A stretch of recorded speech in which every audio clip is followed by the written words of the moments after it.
तो मूवी की शुरुआत में हम एक आदमी ब्रेंडन को देखते हैं जो कि क्लाउन जोकर बनकर सबको अपनी बीवी की कहानी सुना रहा था। ब्रेंडन बताता है कि मेरी बीवी बहुत खूबसूरत थी, सभी लोग मुझे देखकर हैरान होते थे कि इतनी खूबसूरत बीवी मुझे मिल कैसे गई। पर एक दिन मुझे पता चला मेरी बीवी फेलिपा का किसी और आदमी के साथ चक्कर चल रहा है। जब मैंने इस बारे में उससे पूछा तो उसने मुझे डाइवोर्स तलाक देकर उस आदमी से शादी कर ली जिसे वो पसंद करती थी। और शायद यही वजह थी कि अब ब्रेंडन के दिलो दिमाग में बहुत ज्यादा गुस्सा भरा हुआ था। यहीं पर ब्रेंडन अब एक कहानी सुनाना शुरू करता है। एक लड़की के बारे में बताता है जिसको शो के दौरान पोजेस्ड होने की नकली एक्टिंग करनी थी, यानी कि उसने सबको ये दिखाना था कि उसके अंदर कोई चीज, कोई काली ताकत, कोई डीमन आ गया है जिसने उसे अपने काबू में कर लिया है। अब वहाँ पर एक फादर भी थे जिन्होंने उस लड़की का एक्सॉर्सिज्म करना था, मगर ये सब कुछ नकली था। इस शो को इन्होंने लाइव स्ट्रीम पर सबको दिखाना था और बहुत से लोग थे जो इनकी वीडियो को देख रहे थे। शो की सारी टीम अपने कैमरास को सेट करती है और फादर उस लड़की का एक्सॉर्सिज्म करना शुरू करते हैं, लेकिन अचानक से सब कुछ बदल गया था। वो लड़की अब फादर की कोई बात भी नहीं मानती और उल्टा छलांग लगा देती है, अजीब हरकतें करने लगती है, यानी कि सच में उस लड़की के अंदर कोई डीमन आ गया था। वो फादर को अपने बारे में बताता है कि वो एक डीमन है। फादर को भी ये बात समझ आ गई थी कि उस लड़की के अंदर सच में कोई काली ताकत आ चुकी है। अब वो एक किताब लेकर उस लड़की का असल में एक्सॉर्सिज्म करना शुरू करते हैं। जब ऐसा होता है तो वो लड़की अब सच में कंट्रोल से बाहर हो रही थी। इनकी लाइव वीडियो देखने वाले लोग भी डर जाते हैं। उस लड़की के अंदर आए हुए डीमन ने कैमरास को भी तोड़ दिया,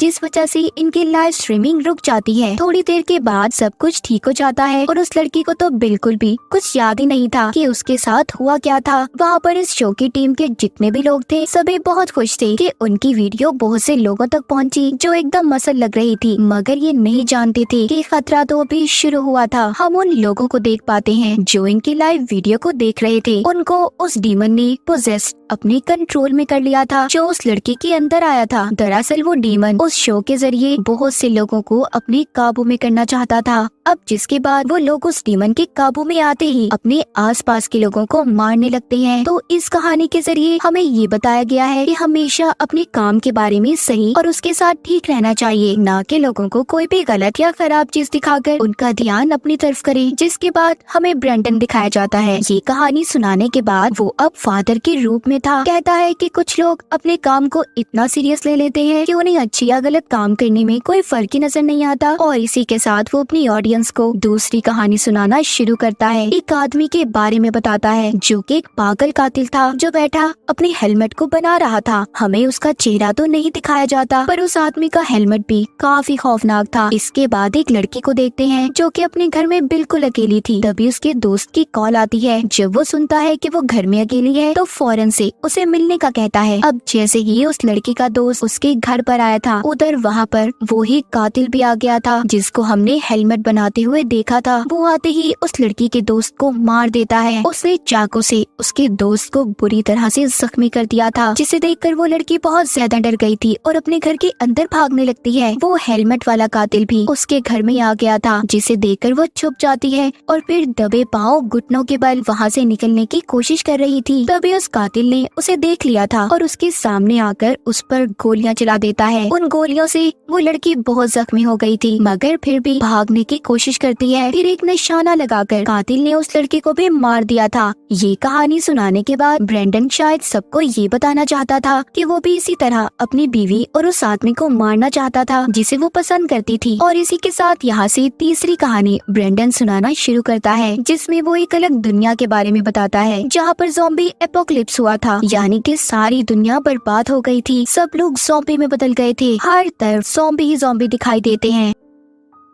जो वहाँ पर किसी न किसी तरह अपनी भूख को खत्म करने के लिए इंसान को नोच नोच कर खा रहे थे। यहीं पर एक ग्रुप में सभी ज़ॉम्बीज़ मरे हुए इंसान को खा रहे थे। तभी उनके पास एक छोटी बच्ची आती है जो कि शायद अभी ज़ॉम्बी बनी थी, क्योंकि उसकी हालत बाकी के ज़ॉम्बीज़ जैसी नहीं थी। अब वो उन्हीं ज़ॉम्बीज़ के पास आती है जो लाश को खा रहे थे, मगर वो ज़ॉम्बीज़ उसे डराकर किसी डॉग की तरह उसे वहाँ से दूर कर देते हैं। तभी एक ज़ॉम्बी आदमी की नजर उस बच्ची पर पड़ती है। उसे देखकर न जाने उसे क्या हो गया था, वो उस लाश में से एक गोश्त का टुकड़ा नोचकर उस बच्ची को खाने के लिए देता है, जिसे खाकर वो बच्ची अपना पेट भरती है और फिर चुपचाप वहाँ से उसी ज़ॉम्बी आदमी के साथ चली जाती है। वो ज़ॉम्बी उस बच्ची को झूले देता है, मगर अचानक से उस बच्ची के हाथ पर चोट लग गई थी, जिससे उसकी हड्डी बाहर आ जाती है। ज़ॉम्बी उस हड्डी को भी बड़े ही आराम से अंदर करके उस बच्ची के हाथ को ठीक कर देता है। अब जब वो दोनों थोड़ा सा आगे जाते हैं तो एक आदमी ने अपनी गन से उस आदमी ज़ॉम्बी को मार दिया था, क्योंकि वो वहाँ पर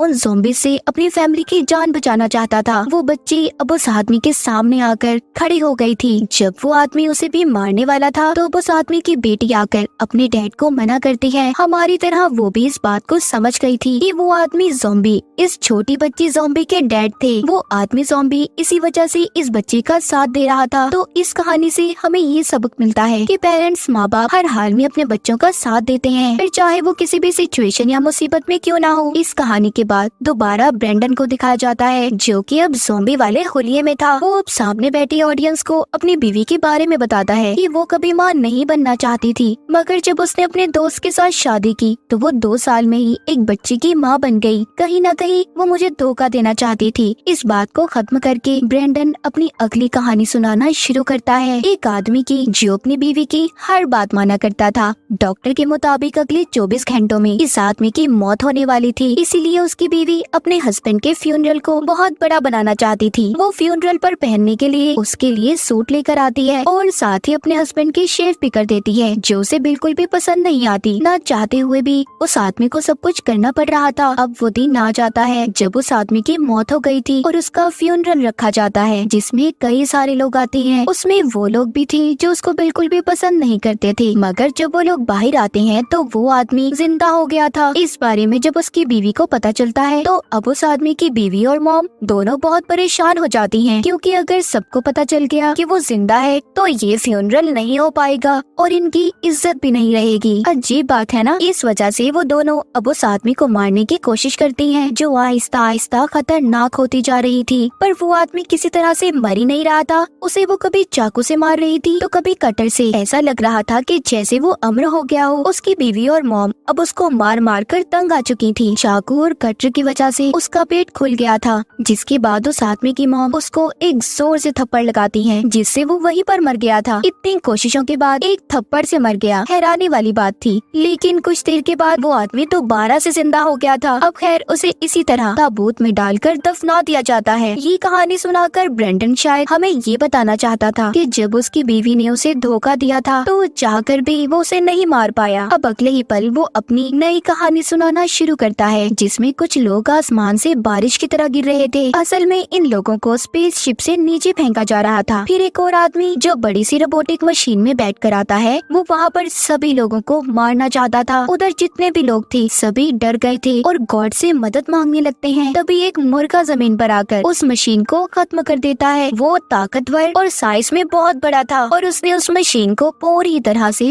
बर्बाद कर दिया था। अब ये कहानी ब्रेंडन ने क्यों सुनाई थी वो भी नहीं जानता था। कहानी नंबर 6। ब्रेंडन हमें डेथ नाम के एक आदमी की सुनाता है, जिसका एक बेटा भी था। डेथ का बेटा आम बच्चों की तरह था और उसको कार्टून देखना बहुत पसंद था। उसके डैड उसको पेंट का काम देकर चले जाते हैं, मगर वो अपने डैड के जाते ही सारा काम छोड़कर दोबारा से कार्टून देखने लगता है। डेथ अर्थ जमीन पर मरने वाले लोगों की लिस्ट बनाया करता था, यानी कि उनकी मौत का रिकॉर्ड रखा करता था। कुछ लोग उसको ऐसे मिलते हैं जो एक्सीडेंट में मर गए या फिर दूसरों ने मार दिया था, और कुछ इंसान ऐसे जो अपनी मौत खुद मर गए।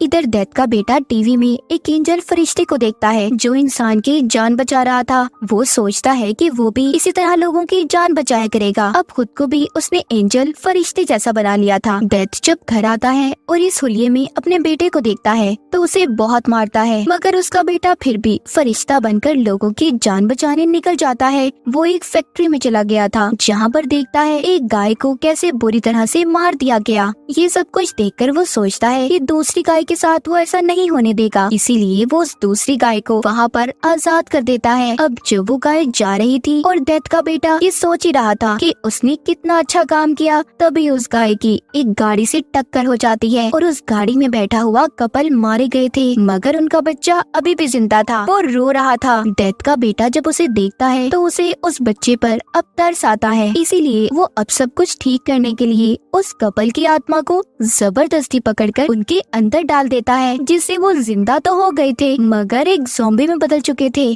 जो वहाँ पर और भी लोगों को काट कर अपने जैसा ज़ॉम्बी में बदल देते हैं। डेथ के बेटे को यहाँ पर ये बात समझ आ गई थी कि उससे कितनी बड़ी गलती हो गई। अब वो उधर दुखी बैठा ही था, तभी उसके डैड आ गए थे। डेथ ने आकर सब कुछ ठीक कर दिया था। अब वो अपने बेटे को लेकर एक पार्क में जाता है, जिस झूले में बैठे वो मजे कर रहे थे उसका बहुत बुरा एक्सीडेंट हो गया था, जिसमें डेथ और उसके बेटे को छोड़कर बाकी के सब लोग मर जाते हैं। अब इसके बाद डेथ का बेटा भी अपने डैड का साथ देने लगा था। वो जान चुका था कि माँ बाप अपने बच्चों को जो भी कहते हैं सब उनकी भलाई के लिए होता है, क्योंकि वो जानते हैं कि उनके बच्चों के लिए क्या सही होगा और क्या गलत। और इसी के साथ ब्रेंडन अगली कहानी सुनाता है। हमें एक लड़की दिखाई जाती है जो कि एस्ट्रोनॉट खलाबाज थी, जो अपने स्पेसशिप की तबाह होने की वजह से स्पेस आसमान में ही हवा में उड़ती जा रही थी। उसकी ऑक्सीजन भी खत्म होने वाली थी। वो चाहकर भी किसी से राब्ता नहीं कर पाती। तभी उसे अपने सामने एक ब्लैक होल नजर आता है, जिसके अंदर ना चाहते हुए भी वो खींची चली जा रही थी। जब वो उस होल के अंदर जाती है तो उधर उसे अपने जैसे और भी एस्ट्रोनॉट्स दिखाई देते हैं